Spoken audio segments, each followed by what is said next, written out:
के नामकरण संस्कार हुए हैं वहां। अब ये रहने लगे अयोध्या में। खबर मिली विश्वामित्र को कि राम आ गए हैं, तो विश्वामित्र सोच रहे चलो राम से कोई सहायता ही मांगी जाए। अब ये विश्वामित्र चले हैं आजमगढ़ से अयोध्या में दशरथ से जाके मिले। तो दशरथ बोले गुरुदेव कुछ दान चाहिए? बोले हाँ क्या चाहिए? बोले धन नहीं, दौलत नहीं, मकान नहीं, दुकान नहीं, कुछ नहीं। फिर क्या चाहिए? बोले हमें धन दौलत की आवश्यकता नहीं है अब नरेश, हम दान के रूप में तुम्हारे 2 पुत्र मांग रहे हैं, हमें आपके 2 पुत्र चाहिए, राम और लक्ष्मण को हमें दे दो। जो दशरथ ने विश्वामित्र के ये शब्द सुने तो दशरथ की आंखों से आंसू निकले आए। क्षमा करना प्रभु, ये क्या कह रहे हैं आप? अगर आपकी इच्छा है तो पूरी अयोध्या का राज्य आप ले लो, जितनी मेरे घर में दौलत पड़ी है वो सारी दौलत आप ले लो, लेकिन राम लक्ष्मण को हमसे न मांगो, क्योंकि बुढ़ापे में हमने बच्चों को देखा। और बोले कि मेरे जीवन के मानो, बोले कि मेरे जीवन के मानो और सहारे न मांगो, अवध मांग लो,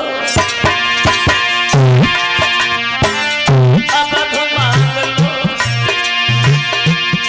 राम प्यारे न मानो, अवध मांग लो।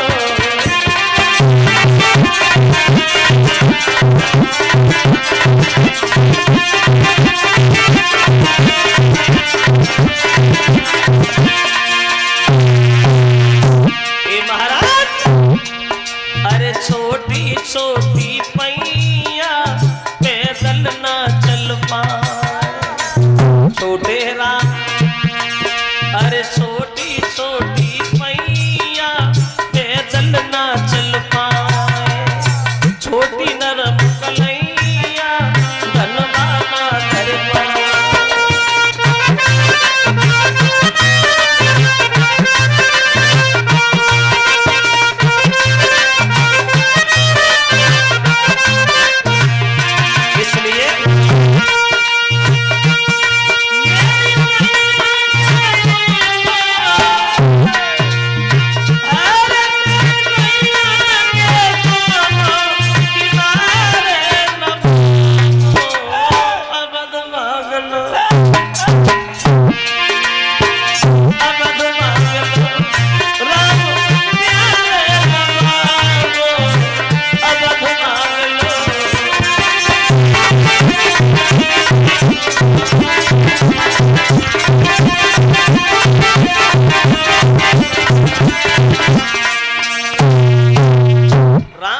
मांगो, जो इच्छा हो वो मांगो।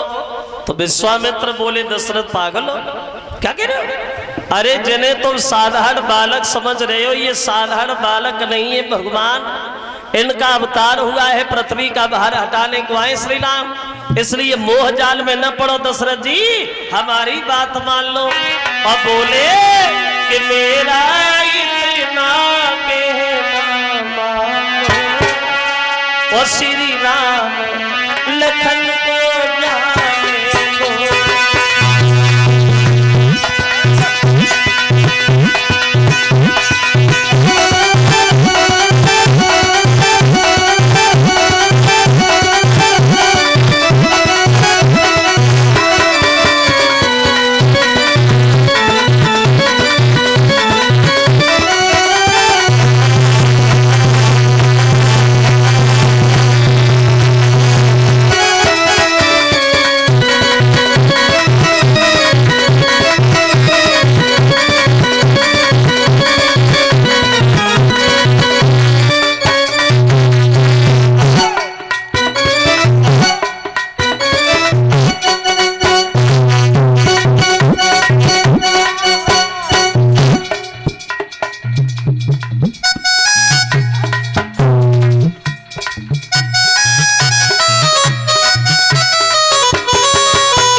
साथ में दशरथ मोह जाल में न पड़ो, ये पृथ्वी का भार हटाने आए हैं, इसलिए हमारे साथ भेज दे।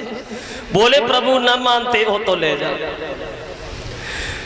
अब राम लक्ष्मण को साथ लेकर के विश्वामित्र चले हैं वहां अयोध्या से आजमगढ़ के लिए। तो रास्ता में राम ने देखा एक बड़ा भयानक जंगल है। उस जंगल में सामने से एक बहुत विशाल रूप की पहाड़ जैसी स्त्री आ रही है सामने से। तो राम ने उस स्त्री को देखा तो पूछने लगे गुरुदेव ये क्या है, ये पहाड़ जैसी स्त्री ये कौन है? तो विश्वामित्र बोले राम मुसीबत है मुसीबत।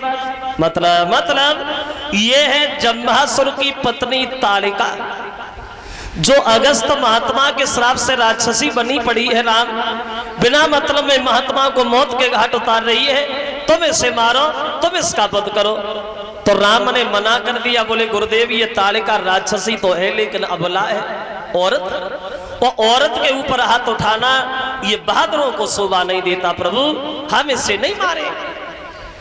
तो विश्वामित्र कहने लगे हे राम सुनो, जो बिना मतलब में दूसरे को दुख पहुंचाते उन्हें मारने में कोई पाप नहीं होता है। राम मेरी बात मानो। और बोले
इसे मारो राम, अगर तुम इसे नहीं मारोगे तो ये हमें मार देगी, इसलिए देर न करो मारो।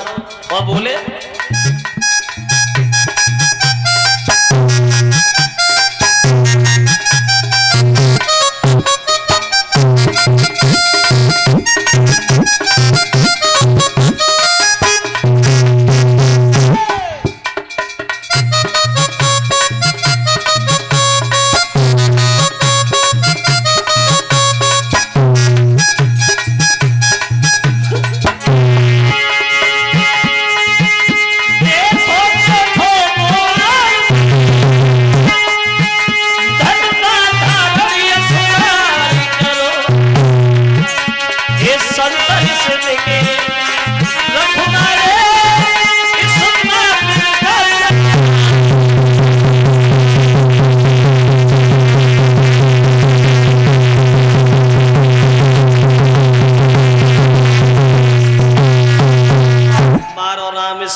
तो राम ने जीवन में पहली बार पहले बाण से उस राक्षसी ताड़िका का वध किया।